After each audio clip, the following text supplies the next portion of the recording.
ಹರೇ ಕೃಷ್ಣ. ನಮಸ್ತೆ ಸ್ನೇಹಿತರೆ, welcome back to my YouTube channel.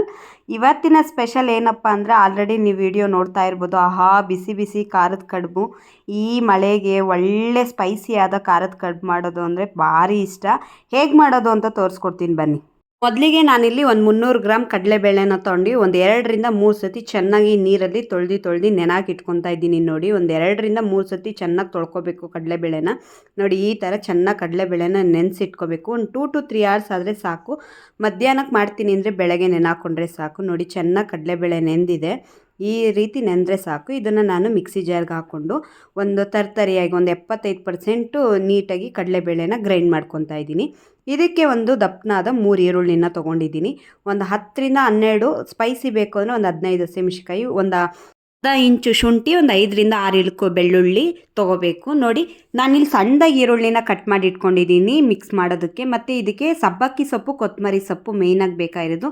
Next ನಾನಿಲ್ಲಿ ಒಂದು ಚಿಕ್ಕದು ಮಿಕ್ಸಿ ಜಾರ್ಗೆ ಹಸಿಮೆಣಸಿನಕಾಯಿ, ಶುಂಠಿ ಮತ್ತು ಬೆಳ್ಳುಳ್ಳಿನ ಹಾಕ್ಕೊಂಡು ಈ ರೀತಿ ಪೇಸ್ಟ್ನ ರೆಡಿ ಮಾಡ್ಕೊತಾ ಇದ್ದೀನಿ. ಅದಕ್ಕೆ ರುಬ್ಬಿರೋ ಮಿಶ್ರಣಕ್ಕೆ ದೊಡ್ಡ ಜಾರಲ್ಲಿ ಕಡಲೆಬೇಳೆನೂ ಗ್ರೈಂಡ್ ಮಾಡಿ ಎಲ್ಲದನ್ನು ಒಂದೇ ಬೌಲ್ಗೆ ಹಾಕ್ಕೊಂಡು ಮಿಕ್ಸ್ ಮಾಡ್ಕೊಬೇಕು. ಏನು ಹಚ್ಚಿರೋ ಅಂಥ ಈರುಳ್ಳಿ, ಸಬ್ಬಕ್ಕಿ ಸೊಪ್ಪು, ಕೊತ್ತಂಬರಿ ಮಿಕ್ಸ್ ಮಾಡ್ಕೊಂಡಿರೋ ಅಂಥ ಪೇಸ್ಟ್ ಮಾಡ್ಕೊಂಡು ಇಟ್ಕೊಂಡಿರೋ ಅಂಥ ಶುಂಠಿ, ಬೆಳ್ಳುಳ್ಳಿ ಮತ್ತು ಹಸಿಮೆಣಸಿನಕಾಯಿ ಮತ್ತು ರುಬ್ಬಿರುವಂಥ ಕಡಲೆಬೇಳೆ.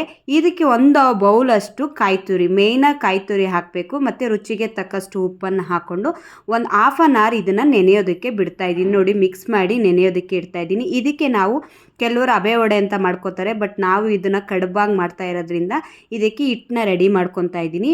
ಒಂದು 500 ml ಇಲ್ಲ 600 ml ನಿಮಗೆ ನೋಡಿಕೊಂಡು ಕ್ವಾಂಟಿಟಿ ಎಷ್ಟು ಬೇಕೋ ಅಷ್ಟು.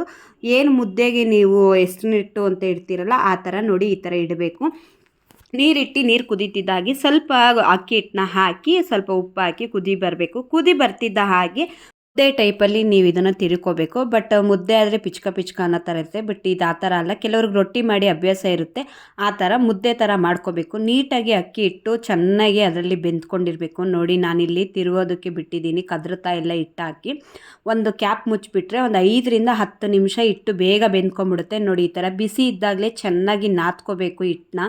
ಯಾಕಂದರೆ ಆರ್ಕೊಂಬಿಟ್ರೆ ನಾದ್ಕೊಳ್ಳೋದಕ್ಕೂ ಆಗಲ್ಲ. ಒಂಚೂರು ಗಂಟಿಲ್ದಂಗೆ ಈ ಥರ ಹಿಟ್ಟನ್ನ ರೆಡಿ ಮಾಡ್ಕೊಬೇಕು. ನೋಡಿ, ನಾನೊಂದು ತಟ್ಟೆಗೆ ಹಾಕ್ಕೊಂಡು ಬಿಸಿ ಇದೆ ಅಂತಂದು ಸ್ವಲ್ಪ ಕೈಗೆ ನೀರನ್ನ ಎದ್ಕೊಂಡು ಈ ಥರ ಮಾಡ್ಕೊತಾ ಇದ್ದೀವಿ. ನೋಡಿ, ಮನೆಗಳಲ್ಲಿ ಯಾರೆಲ್ಲ ಮೋದಕ ಮಾಡ್ತಾರೋ ಅವ್ರಿಗೆಲ್ಲ ಈ ಥರ ಹಿಟ್ಟು ಮಾಡೋದೇನು ಕಷ್ಟ ಅನಿಸಲ್ಲ. ಕೆಲವರು ಈ ಥರನೇ ಕಡುಬನ್ನ ಹಳ್ಳಿ ಕಡೆ ತುಂಬ ಜನ ಮಾಡ್ತಾರೆ. ಕೆಲವರು ಅಬೆ ವಡೆ ಥರ ಮಾಡ್ತಾರೆ. ನಮಗೆ ಅಬೆ ವಡೆ ಇಷ್ಟ ಆಗಲ್ಲ. ಹಾಗಾಗಿ ಈ ಥರ ನೋಡಿ, ಚೂರು ಅಕ್ಕಿ ಹಿಟ್ಟು ಬಿಸಿಲಿದ್ದಾಗಲೇ ಅಕ್ಕಿ ಹಿಟ್ಟನ್ನು ಕೈಗೆ ಹಾಕ್ಕೊಂಡು ಅಂಟಿಸ್ಬಾರ್ದು ಅಂತ ಈ ಥರ ಬಟ್ಲು ಟೈಪಲ್ಲಿ ಮಾಡಿಕೊಂಡು ಏನು ನೀವು ರುಬ್ಬಿ ರೆಡಿ ಮಾಡಿ ಇಟ್ಕೊಂಡಿರ್ತೀರಲ್ಲ ಮಿಶ್ರಣನ, ಕಡಲೆಬೇಳೆ, ಈರುಳ್ಳಿ ಅದೆಲ್ಲ ಹಾಕಿ ಅದೀಗ ಚೆನ್ನಾಗಿ ನೆಂದ್ಕೊಂಡು ಉಪ್ಪು ಖಾರ ಚೆನ್ನಾಗಿ ಹಿಡ್ದಿರುತ್ತೆ. ಬೇಕು ಅಂದರೆ ಸ್ವಲ್ಪ ಹಸಿ ಇರುವಾಗಲೇ ಬಾಯಿಗೆ ಹಾಕ್ಕೊಂಡು ನೋಡಿದ್ರೆ ನಿಮಗೆ ಗೊತ್ತಾಗುತ್ತೆ. ಮೇಯ್ನಾಗಿ ವಡೆನ ಬೇಯಿಸ್ಬೇಕಾದ್ರೆ ನೋಡಿ, ಕಡುಬನ್ನ ಈಗ ಸೈಡಲ್ಲಿ ಈ ಥರ ಗ್ಯಾಪ್ ಬಿಡಬೇಕು. ಯಾಕಂದರೆ ಅದು ಬೇಯಬೇಕು. ಹಾಗಾಗಿ ಕಡುಬು ಮಾಡಬೇಕಾದ್ರೆ ಇದನ್ನು ಬಿಡೋ ಅಷ್ಟು ಅವಶ್ಯಕತೆ ಇರಲ್ಲ. ನೋಡಿ, ಈ ಥರ ಇಡ್ಲಿ ಪಾತ್ರೆಗೆ ಇಟ್ಬಿಟ್ಟು ಫಸ್ಟೇ ಒಂದು ಸ್ವಲ್ಪ ನೀರು ಕಾಯ್ತಿದ್ದ ಹಾಗೆ ನೀಟಾಗಿ ಒಂದು ಪ್ಲೇಟಲ್ಲಿ ಒಂದು 3 ಇಟ್ಕೊಂಡ್ರೆ ನೀಟಾಗಿ ನೋಡಿ ಒಂದು 10ರಿಂದ 15 ನಿಮಿಷ ಬೇಯಿಸಿದ್ರೆ ಸಾಕು. ಬೇಕಂದರೆ ನೀವು ಪ್ಲೇಟ್ ತೆಗೆದು ಬೆಂದಿದೆಯಾ ಇಲ್ವಾ ಅಂತಲೂ ನೋಡ್ಕೋಬೋದು. ನೋಡಿ, ಈ ಥರ ಮುಟ್ಟು ನೋಡಿದ್ರೆ ಗೊತ್ತಾಗುತ್ತೆ ನಿಮಗೆ ಕಡುಬು ಬೆಂದಿದೆಯಲ್ವ ಅಂತ. ಈಗ ರೆಡಿಯಾಗಿದೆ. ಬಿಸಿ ಕಡುಬು ತುಂಬ ಚೆನ್ನಾಗಿರುತ್ತೆ. ಕೆಲವರು ಚಟ್ನಿನೇ ಇದಕ್ಕೆ ಇಷ್ಟಪಡ್ತಾರೆ, ಬಟ್ ನಾವು ಸ್ಪೈಸಿ ಮಾಡಿದ್ರಿಂದ ಯಾವುದೇ ಥರ ಅವಶ್ಯಕತೆ ಇರಲ್ಲ. ಕಡುಬು ರೆಡಿಯಾಗಿದೆ. ಮಾಡ್ಕೊಳ್ಳಿ, ತಿನ್ಕೊಳ್ಳಿ. Thank you for watching my YouTube channel.